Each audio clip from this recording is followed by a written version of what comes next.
दोस्तों नमस्कार। Finance maestro के ऑफिशियल यूट्यूब चैनल पे आपका स्वागत है। दोस्तों 9 जून को यानी कि लगभग एक हफ्ते पहले पिछले हफ्ते ही हमने एक पोर्टफोलियो को लेके वीडियो बनाया था। 65,000 का एक छोटा पोर्टफोलियो था। हमारे नए सब्सक्राइबर हैं, उन्होंने अभी रिसेंटली स्टॉक मार्केट के अंदर अपनी जर्नी स्टार्ट की है। उन्होंने हमसे कनेक्ट किया और उनका कहना था कि मेरे पास टोटल 1.5 लाख का फंड है, 1.5 लाख का फंड है मेरे पास, जिससे मेरे को मार्केट के अंदर स्विंग ट्रेडिंग करना है। टारगेट है सालाना मेरे को अगर 25 से 30% का रिटर्न मेरे कैपिटल के ऊपर मिल जाएगा तो I am very happy, I am very satisfied. तो हम लोग किस तरीके से उनका एक पोर्टफोलियो बिल्ड कर रहे हैं, उसी को लेके हमने पिछला वीडियो बनाया था कि उस पोर्टफोलियो में सब्सक्राइबर की कहाँ पे क्या क्या मिस्टेक्स हुई हैं। उस मिस्टेक्स को अगर ठीक किया जाए तो पोर्टफोलियो के अंदर परफॉर्मेंस थोड़ा सा और बेटर हो सकता है। और भी क्या क्या चीजें आपको दिमाग में रखनी चाहिए, उनको दिमाग में रखनी चाहिए अपने पोर्टफोलियो को बनाने के लिए, सो दैट ये एक स्विंग ट्रेडिंग का पोर्टफोलियो तो बने ही बने, और साथ ही साथ थोड़ा थोड़ा करके ये एक लॉन्ग टर्म बड़ा पोर्टफोलियो भी बन जाए। उसी का एक अपडेट वीडियो है आज 9 जून को। उस पोर्टफोलियो का सिचुएशन क्या था वो आपने देखा ही था। अगर आपने हमारा ये वाला वीडियो नहीं देखा है 9 जून का, तो इसे आप पहले जाके देख लीजिए। उसके बाद अगर आप ये वीडियो देखेंगे तो आपकी अंडरस्टैंडिंग थोड़ी सी बेटर होगी और क्लियर होगी। सबसे पहले चलिए आप देख लीजिए कि वो जो पोर्टफोलियो था वो 9 जून को कैसा दिखता था। तो जैसा कि आप मेरे स्क्रीन पे देख सकते हैं, ये है 9 जून का पोर्टफोलियो। यहाँ पे अगर आप देखोगे करंट वैल्यू जो था यहाँ पे 69,215 था, वहीं यहाँ पे रिटर्न यहाँ पे 2600 के आसपास का रिटर्न था। लगभग लगभग आप मान के चलिए 66,500 के आसपास का ये वाला पोर्टफोलियो बना हुआ था उस समय, यानी कि 1.5 लाख में से उन्होंने 66,500 के अप्रॉक्स मार्केट के अंदर डिप्लॉय कर दिया था। रिटर्न अगर आप यहाँ पे देखोगे तो 3.93, लगभग 4% का रिटर्न 9 जून को मिल रहा था। इस पोर्टफोलियो में जो खास बात मैंने पिछले वीडियो के अंदर डिस्कस की थी वो ये था कि इस पोर्टफोलियो को बहुत ही अनइवनली डिस्ट्रीब्यूट किया गया है, यानी कि डीसीएक्स जैसा स्टॉक में, डीसीएस जैसे स्टॉक में लगभग 25,000 के आसपास इन्वेस्ट किया गया है, जिसके अंदर 3,400 के आसपास का लॉस है, जो कि आपका पूरा पोर्टफोलियो का लॉस खा जा रहा है। वहीं स्पेल्स जैसी कंपनी के अंदर मात्र 2600-2700 रुपए इन्वेस्ट की गए हैं। टीटागढ़ के अंदर इनफैक्ट खाली 2500 रुपए इन्वेस्ट किए गए हैं। टीटागढ़ एक बहुत अच्छी कंपनी है जिसके ऊपर माइट भी सब्सक्राइबर को कॉन्फिडेंस नहीं था, उन्होंने बहुत बड़ा अमाउंट डिप्लॉय नहीं किया। राइट।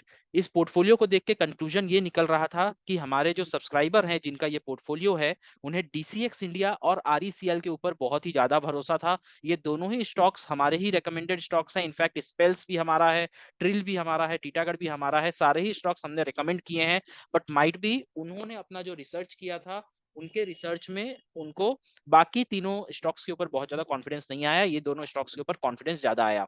बट उनका पोर्टफोलियो यहाँ पे ये अनइवनली डिस्ट्रीब्यूटेड था, जिसका खामियाजा उन्हें यहाँ पे भुगतना पड़ रहा है। इतने पूरे पोर्टफोलियो में अच्छा परसेंटेज ऑफ रिटर्न देखने के बाद भी ओवरऑल रिटर्न उनका मात्र 4% ही बच रहा है। तो ये था 9 जून का पोर्टफोलियो जो हमने आपको दिखाया था।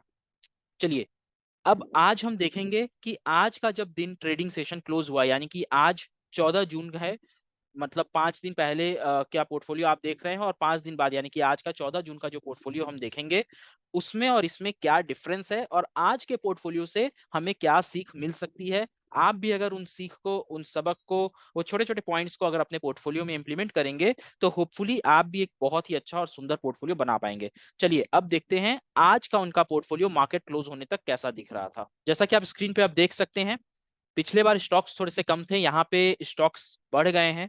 मेनली दो स्टॉक्स बढ़े हैं, एक फैक्ट, दूसरा क्रेसान।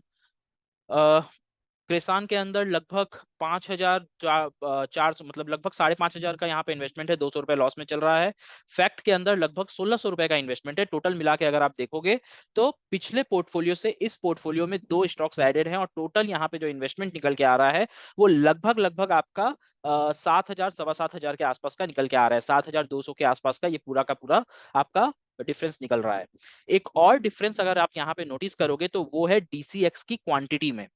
इन्होंने डीसीएक्स के अंदर 20 क्वांटिटीज ऐड किया है।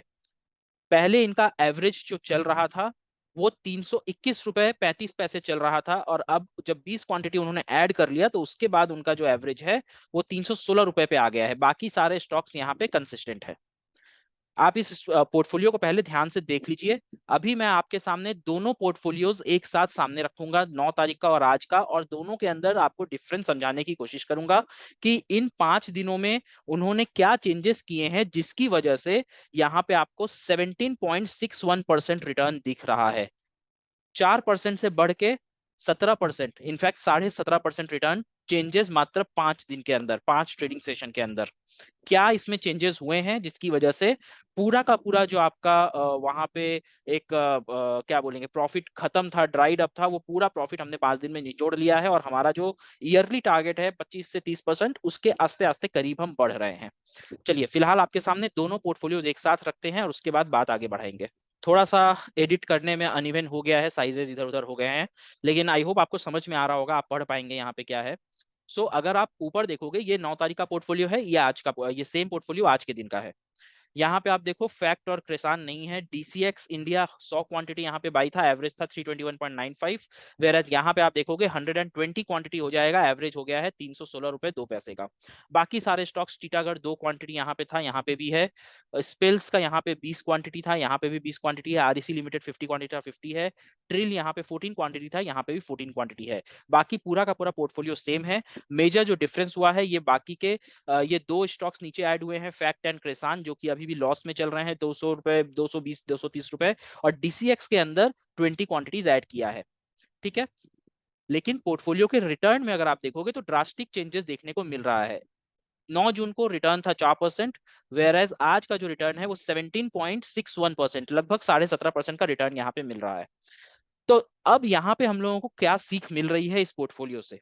देखो, सबसे पहला पॉइंट जो मैंने स्टार्टिंग में डिस्कस किया कि इन भाई साहब को डीसीएक्स इंडिया के ऊपर बहुत ज्यादा कॉन्फिडेंस था, इसीलिए उन्होंने अपने पोर्टफोलियो का अप्रोक्सीमेटली 40% अमाउंट डीसीएक्स इंडिया को एलोकेट कर दिया। इनफैक्ट 40% से भी ज्यादा, 66,000 के पोर्टफोलियो में आपने लगभग 30,000 का अमाउंट वहां पे डेडिकेट किया है, तो लगभग ये 45% के आसपास का अमाउंट है। ठीक है, आपने पूरा का पूरा पोर्टफोलियो का 40 to 45% एक सिंगल स्टॉक के ऊपर डिप्लॉय किया था। इसका मतलब ये है कि आपको इस स्टॉक के ऊपर बहुत ही ज्यादा कॉन्फिडेंस था कि ये स्टॉक चलेगा। उसके बाद जब ये स्टॉक थोड़ा नीचे आया, ये स्टॉक थोड़ा नीचे आया, कहां तक आया? 286 के आसपास आया। मैं आपको वो स्क्रीनशॉट भी यहाँ पे दिखा देता हूं। तो यहाँ पे जैसा कि आप स्क्रीनशॉट में देख सकते हैं, 3 जून को 321 रुपए 95 पैसे में 100 क्वांटिटी डीसीएक्स बाई किया गया, और 7 जून को 4 ट्रेडिंग सेशन, 4 दिनों के बाद 20 क्वांटिटी 286 के अमाउंट पे यहाँ पे ऐड किया गया। मतलब 4 दिन का डिफरेंस है। तो मैं बात कर रहा था कॉन्फिडेंस की। उन्होंने एक तो सबसे पहले अपने पोर्टफोलियो में 45% ऑफ द अमाउंट एक स्टॉक के ऊपर डाला।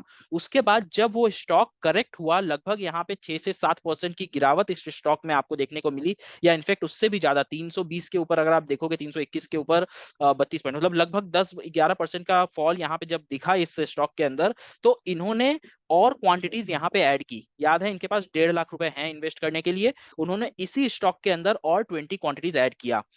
ये स्टॉक के अंदर आपने जो पैसे ऐड किए, आज अब आपको यही एक सिंगल स्टॉक पूरा का पूरा पोर्टफोलियो आपका ऊपर की तरफ ले गया। चलिए फिर से हम लोग चलते हैं सबसे पहले कंबाइंड पोर्टफोलियो के ऊपर, जहां पे हम डिफरेंस देख रहे थे। तो यहाँ पे आप देख सकते हैं 17.5% और 4%, लगभग 13.5% का रिटर्न। अब यहाँ पे आप इंटरेस्टिंगली देखोगे तो 9 तारीख को इस पर्टिकुलर स्टॉक में डीसीएक्स इंडिया के अंदर 10.5% का लॉस था उनको। आज अगर आप देखोगे डीसीएक्स इंडिया के अंदर उनको 13.5% का प्रॉफिट दिखाई दे रहा है। आई होप आप यहाँ पे देख पा रहे हो, 15.59%, लगभग 13.6% का यहाँ पे प्रॉफिट उनको दिखाई दे रहा है, जो कि पिछले बार 10.5% का लॉस था। और इसके ऊपर क्वांटिटी भी बढ़ी, उनकी एवरेज भी कम हुआ।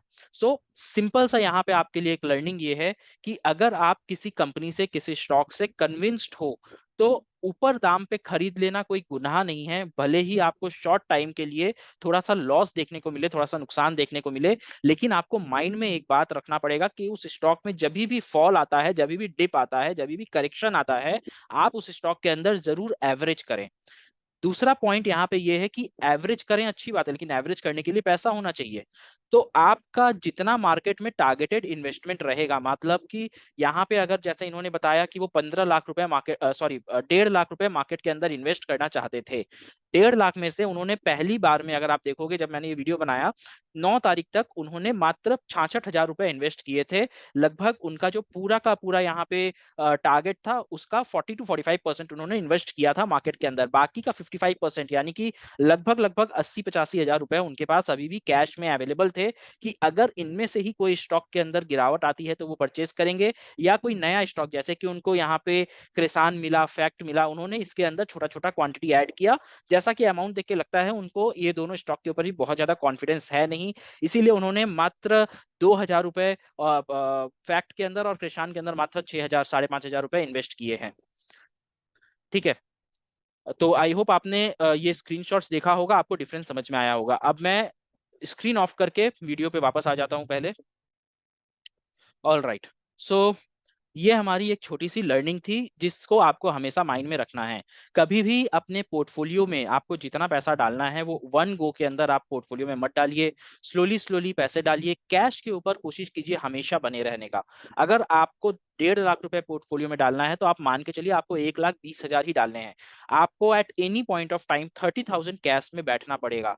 मतलब कि आपका जो पोर्टफोलियो है उसका 20% आपका जो साइज रहेगा, 20% उसका आपको अपने पास कैश में रखना पड़ेगा। क्योंकि 2024 इलेक्शन में आपको देखे, एग्जिट पोल के दिन सब ऊपर था, उसके बाद रिजल्ट के दिन सब धड़ल्ले से नीचे आ गया। अब मान लीजिए आपके पास कैश नहीं रहता, आपने सारा पैसा वो एग्जिट पोल के उस पर लगा दिया होता, तो आप वहां पे मार्केट गिरता हुआ देख रहे हो, आपको बाइंग अपॉर्चुनिटी दिख रही है, फिर भी आप कुछ कर नहीं पाते। राइट, तो कैश के ऊपर बैठना सबसे इंपॉर्टेंट होता है मार्केट में। मार्केट से पैसे बनाने के लिए टेक्निकल एनालिसिस तो आनी चाहिए, फंडामेंटल एनालिसिस भी आनी चाहिए, लेकिन सबसे जो इंपॉर्टेंट होता है 100 में से अगर 80% जो इंपॉर्टेंट होता है वो होता है कैश को मैनेज करना। क्योंकि अगर आपके पास कैश मैनेज नहीं है तो आप बहुत सारी बाइंग अपॉर्चुनिटी को मिस कर जाओगे, और बाइंग अपॉर्चुनिटी को जब आप मिस करते हो तो कहीं ना कहीं पूरा का पूरा आपका पोर्टफोलियो का रिटर्न वहां पे इंपैक्ट हो जाता है। सस्ते दाम पे एवरेज अगर आप करोगे, या फिर जो स्टॉक भाग रहा है उसके अंदर एक करेक्शन या फिर एक स्विंग के ऊपर अगर आप उसको बाई करोगे, अपनी क्वांटिटी को बढ़ाओगे उसके ऊपर, तभी जाके आप मल्टीबैगर स्टॉक ढूंढ पाओगे। चलिए, अब लास्ट में एक बार डीसीएक्स इंडिया का चार्ट देखते हैं कि उन्होंने एक गलती भी की है, और गलती क्या की है वो जब हम चार्ट पे देखेंगे तब आपको समझ में आएगा। तो यहाँ पे जैसा कि आप स्क्रीन पे देख सकते हैं, हमने डीसीएक्स इंडिया सिस्टम्स का चार्ट लगा लिया है। यहाँ पे 3 तारीख के अंदर देखिए बाइंग हुई थी। ये 3 तारीख का कैंडल है, आपको स्क्रीन पे दिख रहा होगा। ये 3 तारीख का मैंने माउस रखा हुआ है इस कैंडल पे। 321.95 ही इसका हाई था, और एकदम हाई पे जाके उनका बाइंग हुआ था यहाँ पे। लेकिन उनकी यहाँ पे गलती ये हुई कि अगर उनका इतना ही ज्यादा कन्विक्शन था तो 4 तारीख को रिजल्ट के दिन जब ये स्टॉक नीचे आया था, नीचे ये लगभग 250 रुपए तक आया था, यानी कि उनके बाइंग प्राइस से लगभग लगभग 20% का फॉल यहाँ पे जब हुआ था, तब उन्होंने यहाँ पे बाई नहीं किया। सवाल उनसे दो रहेंगे मेरे कि क्या आप वहां पे डर गए थे इसलिए आपने बाई नहीं किया, या फिर आप वेट कर रहे थे कि शायद इलेक्शन रिजल्ट की तरफ, जिस तरफ मार्केट गिर रहा है, नेक्स्ट डे भी मार्केट और गिरेगा, और ज्यादा गिरेगा, तब आप इसको बाई करोगे, तब आप और नीचे के भाव में इसको खरीदोगे। दोनों में से क्या रीजन है ये आप मेरे को बताइए। ये मेरा सबसे पहला सवाल उनसे रहने वाला है, हमारे सब्सक्राइबर से जिनका ये पोर्टफोलियो है। अगर आप चाहें तो आप वीडियो के कमेंट में भी जाके अपना जवाब दे सकते हैं, ताकि बाकी लोग भी इसे पढ़ पाएंगे। दूसरा सवाल जो मेरा रहेगा आपसे वो ये रहेगा कि आपने यहाँ पे सिर्फ 20 क्वांटिटीज ही क्यों ऐड की। आपने, ठीक है, यहाँ पे 7 तारीख को जाके आपने ऐड किया, जब आपने देखा कि आस्ते आस्ते ये सपोर्ट लाइन से, ये जो सपोर्ट लाइन था वो पहले पुराना का सपोर्ट लाइन था वीकली चार्ट पे, जैसा कि हम देख सकते हैं।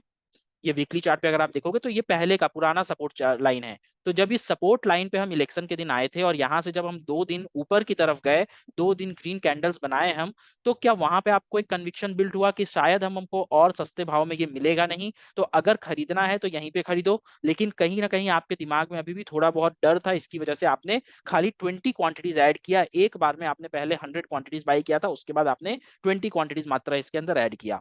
ये मेरे 2 सवाल आपसे रहेंगे। तीसरा चीज जो मैं यहाँ से अपने खुद से आपको बताना चाहता हूँ, आपको एक लर्निंग देना चाहता हूँ। यहाँ पे अब मैं आपसे एक और लर्निंग देना चाहूंगा। ठीक है, आपका डीसीएक्स सिस्टम्स के अंदर बहुत ज्यादा कन्विक्शन था, वेरी हाई कन्विक्टेड आपका स्टॉक था, तो आपने उसके अंदर पैसे लगाए। अब देखो यहाँ पे हुआ क्या, जब ये आपके ओल्ड बाइंग प्राइस से 10% डिस्काउंट में मिल रहा था, तब आपने इसके अंदर मात्र 20 क्वांटिटीज ऐड की। यानी कि पहले आपने जो 100 क्वांटिटी ऐड किया था उसका पांचवा हिस्सा, 1/5, 20%, मात्र आपने 20% ऐड किया। जिससे फायदा आपको क्या हुआ कि आपका एवरेज प्राइस 321 रुपए से 316 रुपए के आसपास आ गया। नुकसान क्या हुआ कि क्योंकि आपने बड़ा पैसा पहली बार में एक बार में स्टॉक के अंदर घुसा दिया था, इसलिए इस बार आप यहाँ पे अपनी क्वांटिटी को डबल नहीं कर पाए। अगर आप मान लीजिए पहले 60 क्वांटिटी परचेज किए होते और इस फॉल के बाद 60 क्वांटिटीज आप परचेज किए होते, उस सिचुएशन में अगर आप गए होते तो वहां पे आपका एवरेज 300 रुपए के आसपास आ जाता, 304 रुपए के आसपास आ जाता, और अभी जो आपको 13.5% का प्रॉफिट दिख रहा है वो लगभग लगभग 18-19% तक भी पहुंच जाता। दूसरा चीज यहाँ पे आपने एग्जिट पोल के दिन जब आपने एग्जिट पोल का रिएक्शन देखा मार्केट के ऊपर, बड़ा यहाँ पे एक अपमूव देखने को मिला था। उस अपमूव में उस स्पाइक के अंदर आपने इस स्टॉक के अंदर बड़ा पैसा लगाया। जैसा कि आपका कहना है, आप हमें फॉलो करते हो, आप हमारे सारे वीडियोस देखते हो, तो हमने उसके एक हफ्ते पहले ही एक वीडियो बनाया था जहां पे आपको बताया था कि इलेक्शन के अंदर ग्राउंड रिपोर्ट्स ये है कि बीजेपी को शायद अपने बल पे मेजोरिटी ना मिले, 272 का लेवल क्रॉस जरूर होगा, लेकिन एनडीए का होगा, मोदी जी पीएम बनेंगे, ये बात यहाँ पे कंफर्म है। जब हमने यहाँ पे दो तीन बातें बोली थी, तो आपको उन बातों को ख्याल रखना चाहिए था, अपने दिमाग में रखना चाहिए था, और यहाँ पे छोटी क्वांटिटी इन्वेस्ट करना चाहिए था। एग्जिट पोल पे विश्वास करके अपना वन गो में फुल शॉट एक स्टॉक के अंदर एक्सपोजर नहीं लेना चाहिए था। मैं यहाँ पे ये अज्यूम कर रहा हूँ कि आप अपने कोई भी पसंदीदा स्टॉक का एक अपर लिमिट रखोगे 50%, यानी कि अगर आप 1.5 लाख इन्वेस्ट कर रहे हो तो आप 75,000 से ज्यादा ₹1 भी किसी एक सिंगल स्टॉक के अंदर इन्वेस्ट नहीं करोगे। ये भी एक बेसिक डिसिप्लिन का ही पार्ट है, चाहे उस स्टॉक के अंदर आपका कन्विक्शन कितना ही स्ट्रांग हो। मोटा मोटी हमने इस पर्टिकुलर पोर्टफोलियो से तीन बातें सीखी। सबसे पहला तो ये कि आपको वन गो में एक स्टॉक में कभी भी बड़ा पैसा नहीं लगाना चाहिए। अगर आपका कन्विक्शन है भी तो छोटे छोटे टुकड़ों में लगाइए, करेक्शन का वेट कीजिए। करेक्शन नहीं आ रहा है तो एक नया बेस अगर ऊपर की तरफ जाके बना रहा है तो वहां पे भी आप क्वांटिटी ऐड कीजिए। भले आपका प्राइस कम नहीं होगा लेकिन आपका क्वांटिटी बढ़ेगा, जिससे आपका प्रॉफिट बड़ा हो जाएगा। दूसरी लर्निंग हमारी यहाँ पे ये थी कि अगर आपका किसी स्टॉक के अंदर कन्विक्शन है तो फॉल मिलने पे उस स्टॉक को अपने पोर्टफोलियो में ऐड कीजिए, उसको बाई करके क्वांटिटी को बढ़ाइए और प्राइस को एवरेज आउट कीजिए, कम कीजिए। इससे ये पता चलता है कि उस स्टॉक के ऊपर आपका कितना हाई कन्विक्शन है। और अगर आपका कन्विक्शन नहीं है तो गिरते हुए स्टॉक को देख के आप डरोगे, आप स्टॉप लॉस लेने की कोशिश करोगे, आप क्वांटिटी ऐड नहीं करोगे। तो इसीलिए अपने स्टॉक के ऊपर कन्विक्शन अपना बहुत ही ज्यादा हाई रहना चाहिए, कन्विक्शन आपका स्ट्रांग रहना चाहिए। तो ये आपने अच्छा काम किया था, जिसकी वजह से आज आपको आपके पोर्टफोलियो के अंदर एक अच्छा खासा प्रॉफिट देखने को मिल रहा है। और तीसरी लर्निंग ये है कि अगर आपको स्टॉक के अंदर एक पर्टिकुलर अमाउंट लगाना है तो आप पूरा का पूरा अमाउंट एक बार में नहीं डालेंगे, उसका कुछ हिस्सा, छोटा छोटा हिस्सा डालेंगे, और कोशिश करेंगे at any point of time 20% आप अपने कैश के ऊपर बैठे रहो, सो दैट जब अपॉर्चुनिटी मिले आप उसको ग्रैब कर पाओगे। आई होप आपको समझ में आया होगा और आप इन चीजों को अपने पोर्टफोलियो के अंदर इंप्लीमेंट भी करोगे, और आप भी एक बहुत अच्छा पोर्टफोलियो, बहुत अच्छा प्रॉफिटेबल पोर्टफोलियो बनाने में कामयाब होगे। कोई भी सवाल हो, कोई भी डाउट हो, कोई सजेशन हो तो जरूर कमेंट में बताइएगा। चैनल अभी तक आपने सब्सक्राइब नहीं किया है तो चैनल को सब्सक्राइब कीजिए, और वीडियो अगर पसंद आया हो तो वीडियो को लाइक कीजिएगा। चलिए दोस्तों, मिलते हैं अगले वीडियो में, तब तक अपना बहुत ख्याल रखिए, सुरक्षित रहिए। जय हिंद, जय भारत।